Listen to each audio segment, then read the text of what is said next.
Hi everyone, Sean Humphreys here. Welcome to the presentation, Financial Health plus Joint Health equals Overall Life Health. There's no denying that our overall health has a direct impact on our finances. So I hope you enjoy this presentation. For more information about our wealth planning services, visit www.seanhumphreys.com or contact us at 204-977-8022. Okay, let's get started. I want to welcome all of you to today's Lunch and Learn event. So for those of you that are guests, my name is Sean Humphreys, and it's a real privilege to welcome you to our event today. And for those of you that are clients, thanks so much for taking time out of your busy schedules to join us. So as you know, when we plan these events, we always want to try to theme it, kind of make a bit of a connection between the financial world and our financial lives and other aspects of our life. So I think many of you know I'm very passionate about making those connections, and even though day to day most of my work is, whether it's investments or estate planning or tax or retirement, and focused on the sort of the money implications of those things, there's no denying that the relational, the physical, the health, all these other things that intersect in our lives have a financial impact. So they're very intimately connected to our financial lives. And when we talk about transitions in life, and certainly health, as we get older, there's transitions, and sometimes joints don't work quite the way they should, and sometimes we're challenged with stiff back in the morning and all kinds of things. So I think you're going to really appreciate this presentation today. So we're trying to make a connection between a strong financial foundation and a strong foundation in terms of joint health. And so I'm really looking forward to hearing the presentation today. So as you know, we've got a long-standing relationship with Gord Sims and the Center for Natural Medicine. Gord's been a speaker to many events that we've hosted over the years, and he's actually spoken at branch events and client events. And Gord and I were talking, and we somehow got to the topic of bone health, that kind of thing, and we thought that would be a great topic to speak about. And I'd approached Gord initially, and he said, Sean, we have someone on our team that would be just amazing to speak to the whole issue of bone health and joint health and that whole topic. And so this is Leanne. Of course, Leanne's right to my left here. So Leanne, you put your hand up. So Leanne is going to be walking us through a lot of, I think a fair amount of material. She's going to try to keep it very accessible to all of us when we go through the detail. But we will be having some time for a Q&A, so if you've got some specific questions for Leanne, I know she'd be happy to address those questions. And she may have a little bit of time at the end of the presentation today. If you want to form a bit of a scrum and you have some specific questions for her, I think she'd be more than happy to deal with those questions for you as well. So without any further ado, please join with me in welcoming Leanne to today's Lunch and Learn. Leanne? Thank you. Oops.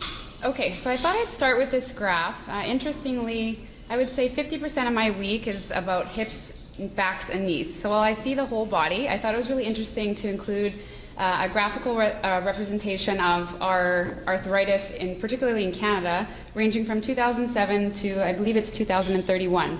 So we're the pink line somewhere in the middle there, and our projections for the next 25 years, as you can see, are more than double. So interestingly, I work with some of the docs at Legacy Sport Medicine, and we were talking about how the Manitoba healthcare system may not be able to sustain the amount of joint replacements that are coming our way in the next 25 to 30 years. This is specifically noting the knee replacements and the hip replacements. This is in the United States from 2005 to 2030. So I would say 75% of my Monday, Tuesday is only on the knee, and as you can see, knee replacements are tripling. So I thought I'd start by defining the difference between arthritis and arthrosis. So arthritis is an umbrella term that includes all different types of arthritis, rheumatoid, osteoarthritis, and other immune function issues. Arthrosis is actually the degeneration inside the knee, the degeneration inside the hip, so an actual effect on the cartilage inside of your joints. This picture illustrates the difference between rheumatoid arthritis and osteoarthritis. So for today, we're going to focus more on the degeneration, osteoarthritis, but I just wanted to point out that rheumatoid arthritis is more of an immune modulated response. So as you can see, the red depiction over on that right side, that's the immune system actually attacking the joints. That's a totally different problem than osteoarthritis, which is more of the wear and tear, the more common arthritis that we're going to be talking about today. Can everybody hear me okay? Okay, so I thought I'd start by defining inflammation. So I have a degree in biochemistry, so I'm not going to bore you with all the details of the entire pathway, but what I'll say is that it starts with something called arachidonic acid, and we need our immune system to convert a pro-inflammatory response or a good inflammation into an anti-inflammatory response. And why I think this is important is because there's a lot of new studies coming out on the resolution phase of inflammation, which means that switch from good inflammation, or bad inflammation, pardon me, to good inflammation. I've included this study in case there's any physicians in the room that want the hard evidence. Why I care about this is because so many of my patients are taking what's called NSAIDs, non-steroidal anti-inflammatories. That's our ibuprofen, our aspirin, our Celebrex, that category of drugs. Studies are showing this category of drug actually affects our ability to switch from that pro-inflammatory to that anti-inflammatory resolution phase, which means we may be actually prolonging our pain and inflammation by popping these pills because we're not allowing our own body to resolve the issue. We're blocking it halfway through that cascade. Does that make sense to everybody? So I've included a list of these drugs. Acetaminophen Tylenol is not considered an NSAID, it's considered an analgesic or a painkiller, but I've listed it here because as far as my patients are concerned, those are the drugs that they're taking, okay? Now some of these drugs block COX-1 and some of them block COX-2. Again, why do we care about this? Because of the side effect profile. A lot of patients have stomach upset, they have kidney issues, liver issues because they're overdosing these drugs. So I thought I would include the two COX receptors and what they're responsible for just to make you have a better understanding of why we see ulcers and why we see kidney problems from overdosing these kinds of medications. Interestingly, because I have a naturopathic background, I study botanical medicine, I thought it would be neat to just include the herb that actually started those drugs, and it is white willow bark.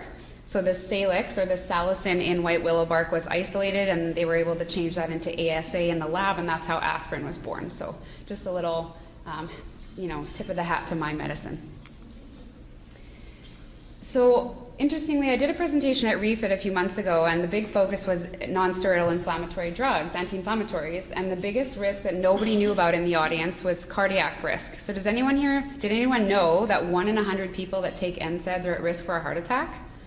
So no one ever, you did? No one ever told me that. So a lot of patients just take these like candy, they're not worried about it, they don't know the true side effect profile. And so I listed the Tylenol kind of max gram rule here as 3.5, just so that you have an idea that you should never be going over 3.5 grams of Tylenol per day if you don't want to put your liver at risk. So this is a topical alternative, right? Everything so far fairly depressing. Oh my goodness, I shouldn't take these drugs. What can I do? This topical is another form of anti-inflammatory medicine that's a little easier on those pathways that we talked about. How many people here have used a topical diclofenac? Any topical NSAID creams? Okay, very good. So fairly common. So in summary, I'm not against these drugs. I just like to be more, make my patients a little bit more aware of a proper dosage and some of the side effects that we can work together so that they can use less of these, depend on them less. So often my patients come in, oh my goodness, I saw one of your presentations, I want to quit all the drugs I'm on, what can I do? So although that's not necessarily the goal, I do provide sort of preventative education on other things that they can supplement that are a little easier on the body and can help with joint pain. So these are my 4 favorites. I'm sure you've heard of omega-3s or fish oils. Collagen is a building block of the synovial fluid that's inside your joints. We also have turmeric. How many people here have heard of turmeric? Excellent. Well, I'll be giving some away later in the presentation. This is from Sobeys, a little plug for the Sobeys across from our clinic. They carry organic turmeric, and it's one of the only stores that I've found in Winnipeg. And you can boil it up and make it into a tea, very anti-inflammatory for your joints. So later on I'll be handing out some turmeric. Lastly on the list is the proteolytic enzymes. So these are natural enzymes that can help degrade inflammation in your body without affecting your stomach, your kidney, and your liver. Okay. So lots of folks read about omega-3 and they come in asking, what's the difference between omega-3 and omega-6 and why do I care and where do I get it from? So omega-3 fatty acids are anti-inflammatory, whereas omega-6 are pro-inflammatory. Ideally, you'd eat a 4-to-1 ratio of omega-3 to omega-6. Most of us in North America eat between a 10 to 20 to 1 ratio. So if you're wondering where all the omega-6 is coming from, the main source is our plant oils. So our soybean oil, our cottonseed oil, those processed oils that are in crackers, cookies, and other processed foods. We're not getting enough of these 3 anti-inflammatory omega-3s. So ALA is often found in flaxseed and walnut. DHA is important for eye health as we age and brain health. And omega-3 EPA is often found in the fatty fish oils. So interestingly, back to that resolution of inflammation study we were talking about, not only are we taking too many of the drugs that block our ability to resolve our own inflammation, studies are showing we don't have enough of the good omega-3 to help us with the same process. So we're sort of taking too much of the bad and not enough of the good. So I've just listed a few of the vegetable oils here as we talked about: peanut, corn, safflower, soybean, etc. Conventional meats also are very high in omega-6, whereas grass-fed pastured beef that's able to wander their fields and eat grass, they're metabolizing differently. They have a much higher omega-3 ratio. They also have omega-3 enriched eggs now, where the hens are fed flaxseed. So those are widely available in the grocery stores. All right, so I'm going to try to ask a quiz before I'll hide that. So we're going on to turmeric now. Does anyone know any of the positive properties of turmeric? If you do, I'll hand you out. Yes? What's that? Brain health. Yes, brain health, very good. Anti-inflammatory, that's the number 1, anti-inflammatory. Anybody else? There's one more big one. I'll get Sean to be my lovely assistant. So the number 1 is, I would say, is anti-inflammatory, and the second would be anti-neoplastic, so it's anti-cancer properties. So interestingly, more underdeveloped countries cook with more spice, and they have less chronic disease, pain, and inflammation than our more developed country.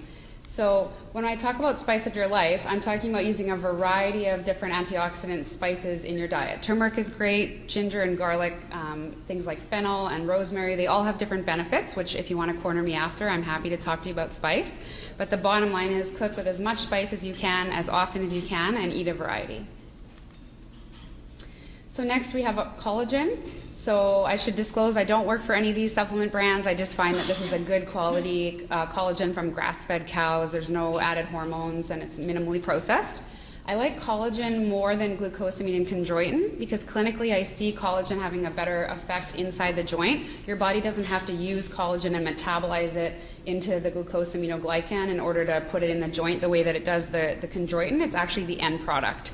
So to me, if you're going to invest in a supplement like that, I would just choose collagen over the glucosamine. There's some great clinical studies on that as well. And the last one I mentioned earlier is the proteolytic enzymes. Wobenzyme is a common brand, if you've heard of that. These are pancreatic enzymes and other anti-inflammatory molecules that are put into supplement form, and it has to be taken on an empty stomach. So if this is taken with food, it's just going to be a very expensive digestive enzyme. But these are very helpful to reduce your overall inflammation. So the ugly truth about diet is that you can't outrun what you put in your mouth. There's no amount of fish oil, vitamin D, turmeric that you can eat if you're constantly inflaming yourself with the dietary choices you make. So one of the things that I was challenged with at my refit talk was that, Doc, if osteoarthritis is not a true inflammatory process, why do you keep talking about inflammation? Well, for me as a naturopathic doctor, I really focus on looking at the whole body, and I rarely see a knee, a very arthritic knee, in a body that's functioning optimally. I almost always see other comorbidities, other issues going on, and overall systemic inflammation. And so I find when I'm able to turn down inflammation in the whole body, joint pain gets better. So osteoarthritis in and of itself is an arthrosis, right? It's a degeneration of the joint, but it's still affected by overall chronic inflammation in the whole body.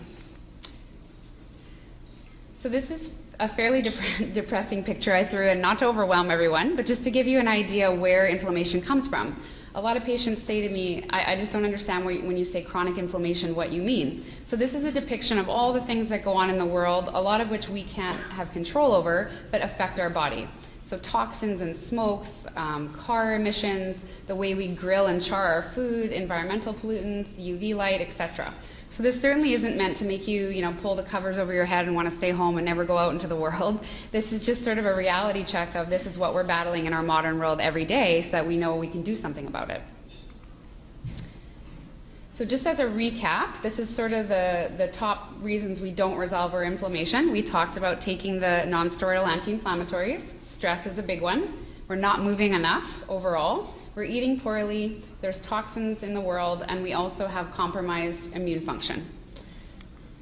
So that's all pretty scary, pretty overwhelming, right? So what can we do about it? So I included the treatment menu here of sort of the things we offer at the Center for Natural Medicine to help kind of guide you through treatment options to get you feeling better. So there's sort of 4 approaches I have to pain. Structural is how your body is positioned, your posture, chiropractic manipulation, massage work, things like that. Nutrition is, of course, the fuel you put in your body. Exercise is, I'm often giving strengthening and support exercises to support your structure. And then cognitive, because pain, when it goes past 3 months, actually is affected, rewired through your brain, that even if the inflammation is resolved, your brain is still feeling that pain pathway. So the cognitive is a big piece of why patients don't feel better pain-wise. As a naturopathic doctor, we always focus on the gut. I have a degree in microbiology, so I'm very focused on the microbiome. So does anyone know which organ holds 70% of our immune system? Any guesses? It's up there. The intestines, very good. I heard you first. So most people don't know that 70% of our immune system comes from the gut. So the microbiome, or the friendly bacteria that we have living inside of us, are actually our barrier that protects us from getting sick. So the things we eat and our stress levels and the antibiotics we take actually affect our microbiome, which means that's affecting how often we're getting sick and how much pain we have. So in summary here, as I said, it supports immune function. Serotonin, that's our feel-good hormone, it's involved in depression. 90% of our serotonin is made in the gut. So interestingly, studies are showing we're able to treat depression by healing the gut. Nutrient absorption and metabolism of medications are also important. This is one of the reasons that different people may react to different drugs for the same dosage of drug differently. It's because we all have a different microbiome, so we're absorbing the drug differently. So the take-home message on the gut, we could spend a whole lunch and learn just on that, is that we need to eat enough fiber, enough good vegetables, etc., because that's what feeds the bugs that live in us, and those are the bugs that are going to protect us. So there's actual studies showing that rheumatoid arthritis, IBS, irritable bowel disease, lactose intolerance, atopic dermatitis or eczema, autism, psoriasis, etc., are all linked to your balance of microbiome, your balance of good bacteria inside of you. Okay, so I'll keep this section short and sweet. I just wanted to touch on diet, of course, because it's such a big part of my practice. If there was one thing I could say, a lot of patients come in and say, Doc, which diet should I be on? You know, I read about gluten-free, I read about the ketogenic diet, I just don't know what to eat. It's all so confusing. There's one thing I can stress is that sugar is very inflammatory and contributes to pain. So if there's one favor you can do for yourself, it would be to reduce your sugar intake, especially high fructose corn syrup. So corn syrup is regulated differently than other types of sugar and put you at risk for fatty liver disease. Most folks don't realize that they're eating corn syrup, but if you read your condiments, your barbecue sauce, that kind of thing, it's hiding in a lot of those processed foods. So while I can't recommend one diet for everybody, I think that that goes across the board, that everyone can benefit from eating less sugar. So my new rules for a basic kind of diet reboot are always eating lots of color, lots of antioxidants. So when you're at the store or the farmer's market, look for the deepest, richest colored produce. Purple carrots over orange carrots, dark blueberries over a banana, purple cabbage over white cabbage, that kind of thing. The more color you can get, the better off you are. And then avoiding processed foods and really trying to focus on a whole foods diet. Isn't that pretty? Okay. With detoxification, I won't talk too much about that today. I just wanted to mention it's really important to have bowel movements every day and to work on sweating a few times per week to help the body eliminate toxins. So I always say to my patients, if you want me to write a script for Thermea, consider this your ticket to go and sauna and relax in the cold pools. It's very, very good for your body to sweat and then have a cool shower afterward. It's very helpful to move blood and lymph, which can reduce pain. And making sure we're drinking enough. So I mentioned that the collagen can really help with that synovial fluid inside of your joints. If you're not hydrated and you don't have enough water, that's the other piece of what makes up that nice fluid in the joint. So we should be focusing on at least 6 to 8 cups of water every day. Vitamin D is very important. We all live in Manitoba. We have a strike against us here. We're not in the sun nearly as much as we used to. So this is an easy thing that a naturopathic doctor can help you test and to help you dose appropriately. And lastly, movement. So we're not moving our buns, and that's a big part of the reason why we're in pain. So exercising can help you become more insulin sensitive. It can reduce pain by increasing blood and lymph flow, just like I mentioned earlier, and it can also help you sleep better. Okay, so this is an awesome 90-year-old lady that started strength training. This is a bit extreme, but it's never too late to start. Of course, get with a qualified trainer. I'm just a huge advocate for resistance training of all levels. All right, so now back to joint pain. So I wanted to kind of go over the 3 or 4 different joint injections that you may have heard of. So the biggest one everyone knows about is cortisone. So cortisone is an anti-inflammatory steroid that's injected inside the joint. It's great because it has rapid relief of symptoms, but it may not be sustainable in the long term, right?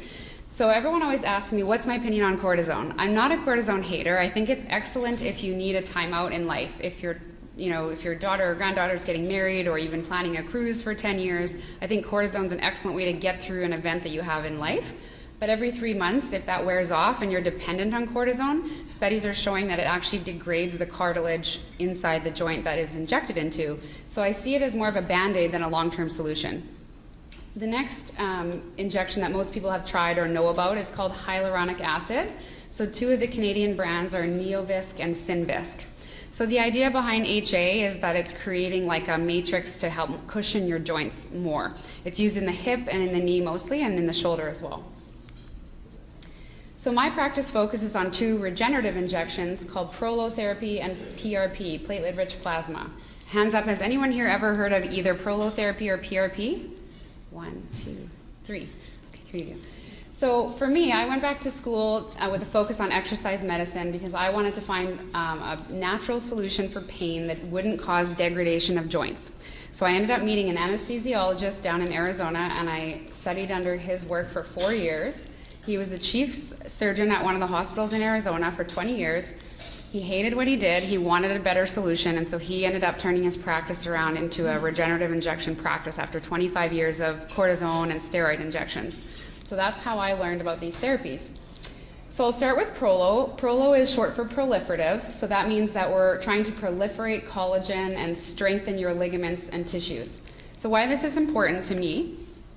Because when I see knees and hips, I often see that they're not stable, which means that there's more wear and tear going on in the joint, which furthers that arthrosis. It furthers that degenerative breakdown inside the joint.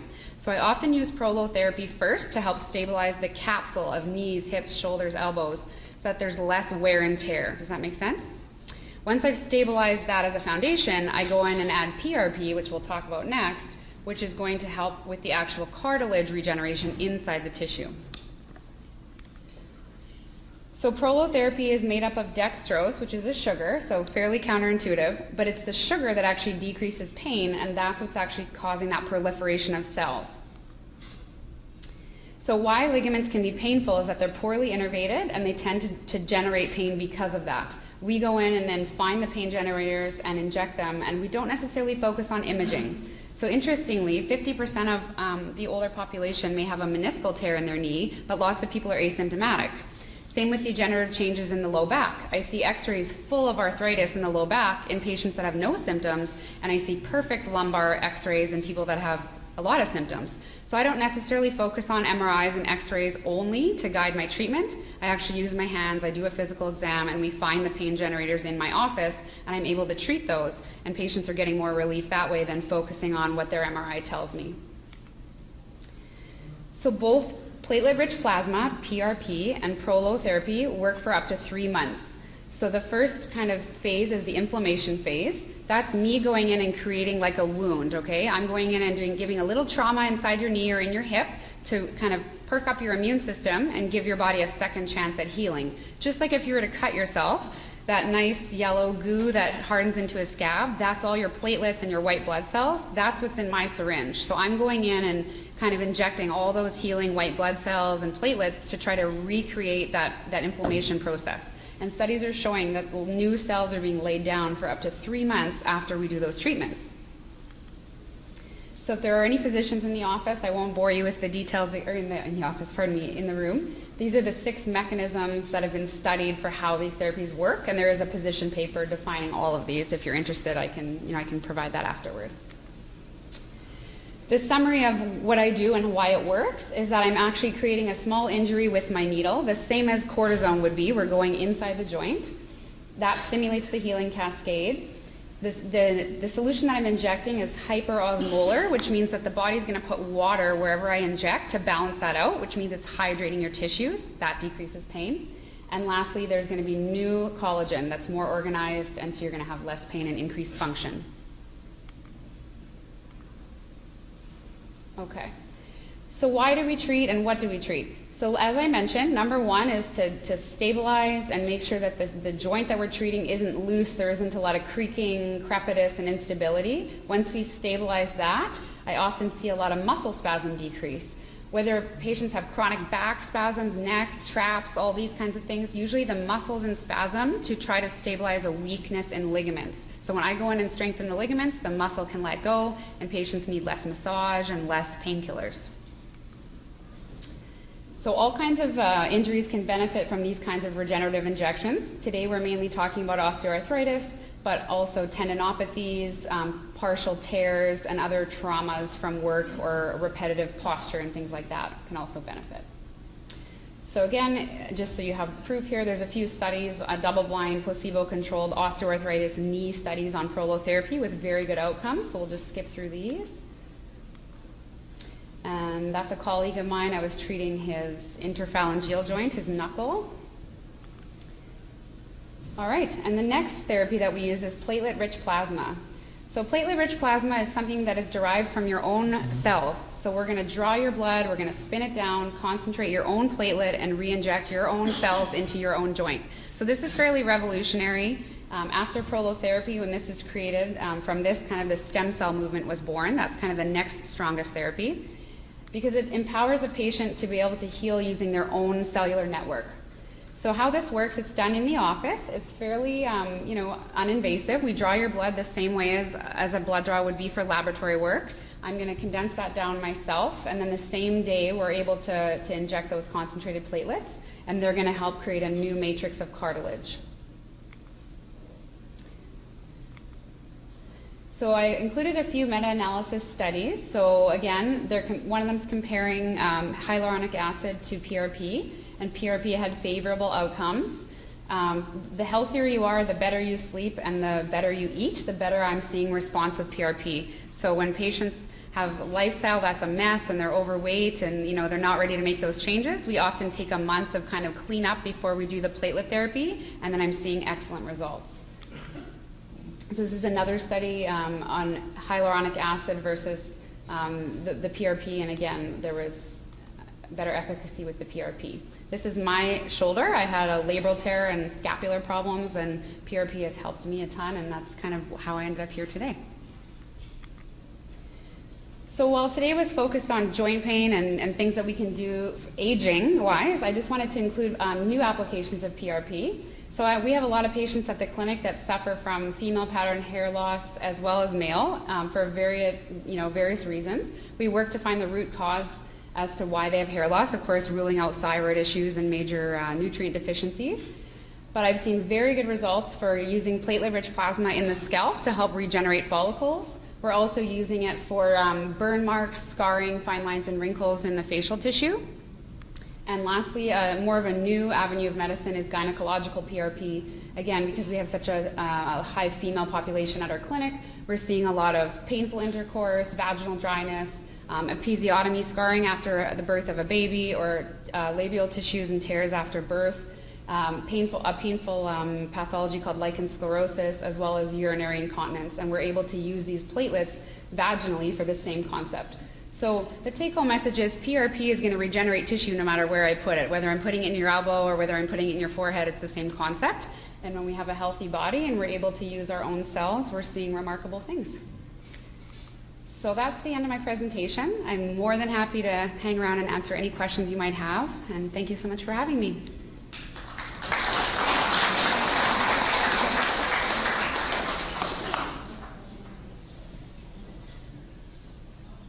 Great, thanks, Leanne. So we'll get to the Q&A right away. So I don't typically hear some of this information with my GP, but one thing's really great is my GP really embraces a holistic approach to healthcare. This is really interesting. We've kind of gone down this journey a little bit because my wife's been going through treatments for her knees, and it was interesting seeing Tanya come home with needle marks and big knees, and she's gotten some great results from it. So Leanne, again, thank you. So we're going to get into the Q&A right away. I'm just going to get a couple of slides put up, and then we'll start the Q&A shortly. Now, we have a few guests with us today. I just want to make a few comments for your benefit. When you came in today, we provided you with a basic folder. In that folder, you're going to see some information about our practice, some of our services. And we have an interesting process that we call the gap analysis. And so the gap analysis is an interesting process that we walk people through on a very preliminary basis for people who are going, Sean, I want to understand what it is you do as a practice. Are there gaps in my planning? And the gap analysis basically takes a look at a few specific areas. One gap looks at retirement income planning. So sometimes we have folks come through our office and go, Sean, I'm doing various things, think I'm on track, but I'd love to get an assessment as to whether all the pieces are fitting together properly for my retirement plan. So it could be leading up to retirement, but if you're already retired, sometimes a gap analysis is a helpful process to go through. We also have an estate planning module that looks at wills, powers of attorney, estate distribution, reducing taxes and probate on estate planning. That's another gap analysis. And then we have an investment gap analysis that tries to make sure that there's a fit between your goals and objectives financially and how you're managing your portfolio. So if you're a guest and you're intrigued about how that process works, don't hesitate to write down in the feedback form if you'd like to get more information about it or if you'd like a follow-up from our office after today.